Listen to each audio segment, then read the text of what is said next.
Hey everyone, and welcome. So today, we are going to get into a word that you hear all the time, liberal.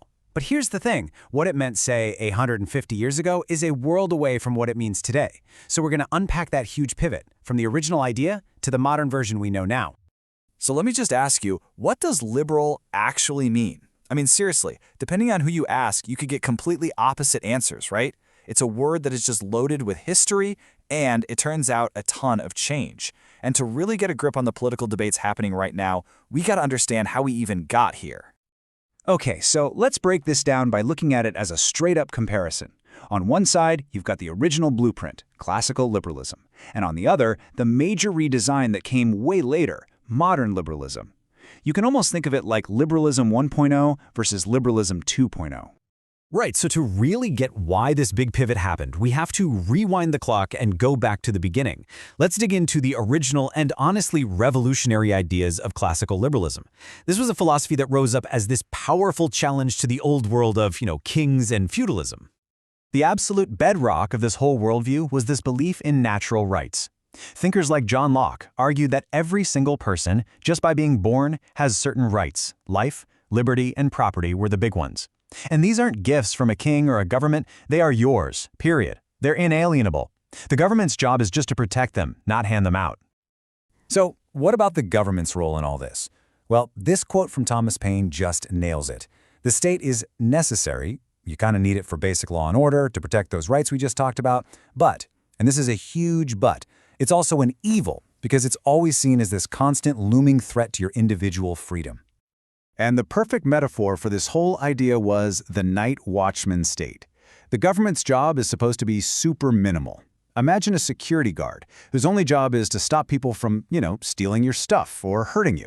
Beyond that, the government stays out of your business and just lets you live your life. This whole leave me alone philosophy was really built on a few key pillars. You had Adam Smith's economic liberalism, this powerful belief that an invisible hand in a free market would just sort everything out and create wealth. You had social Darwinism, the pretty controversial idea that society is basically a survival of the fittest competition. And the whole thing was held up by this powerful spirit of self-help. But then, the world transformed. The Industrial Revolution created unbelievable wealth, for sure. But it also started to show some really deep cracks in this classical liberal foundation. The reality for millions of people started to look very different from the theory. See, that unrestrained pursuit of profit the classical liberalism was all about, it had some pretty devastating side effects. We're talking about huge, sprawling poverty in new industrial cities, widespread unemployment, and just awful living conditions. That minimal night watchman state, it was completely, totally unequipped to handle social problems on this massive scale. And then came the knockout blow, the Great Depression. This chart here just gives you a feel for that massive psychological shift. Faith in a self-regulating free market, which had been sky high, just absolutely cratered. The invisible hand didn't just seem to stumble, it seemed to have failed catastrophically, and people were desperate for another way.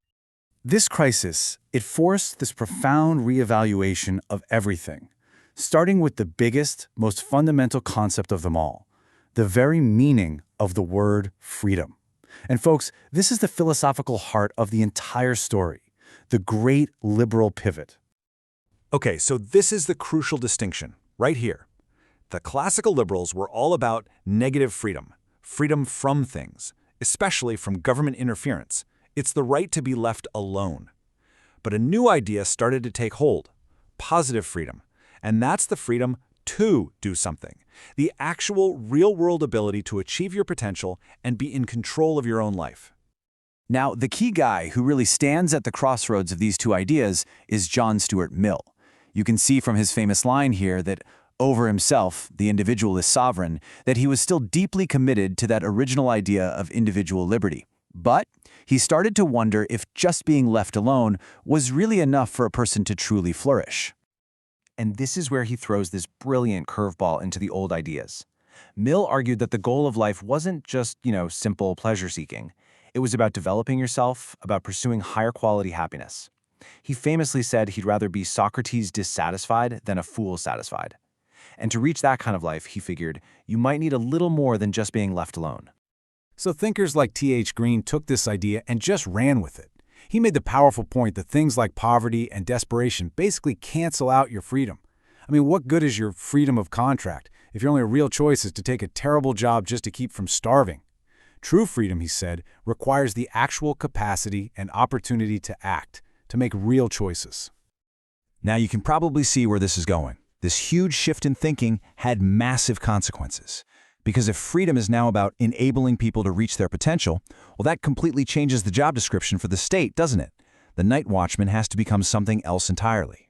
And that something else was a nurturer, an enabler. Under this new, modern liberal view, the state actually has a responsibility to step in. Its new job is to actively work to overcome the big obstacles like poverty, ignorance, and disease that stop individuals from ever getting a fair shot at life. And look, this wasn't just a theory. It led to very real policies. Starting in the early 20th century, you see the slow but steady rise of the welfare state. First, you get things like old age pensions. Then came some limited health and unemployment insurance. And this all builds up to moments like the Beveridge Report in Britain, which famously promised Social Security for every citizen from cradle to the grave. All right, let's look at the last major piece of this puzzle, the economy. If the state's role has changed this dramatically, what on earth does that mean for the free market? Well, after the absolute trauma of the Great Depression, modern liberals basically abandoned that old hands-off, laissez-faire view. They started to argue that to keep the economy stable and to prevent another catastrophe, the state had to get involved in economic management. The invisible hand, it turns out, might need a helping hand. So let's just put it all together. This table gives you a great at-a-glance summary. Classical liberalism, you've got negative freedom, a night watchman state, a hands-off economy, and a focus on self-help. Modern liberalism pivoted to positive freedom, a nurturing state, a managed economy, and social security. It's like two completely different operating systems, both running under the same name, liberalism. If you take away just one single thing from all of this, let it be this right here. The entire story is about a pivot from a philosophy designed to protect the individual from the state to a new philosophy that tries to use the power of the state to empower the individual. And that brings us full circle right back to today. This century-old debate is still alive and kicking, right at the heart of our politics. What is the right balance between being left alone and being lent a hand? Between our individual freedom and the social support we give each other?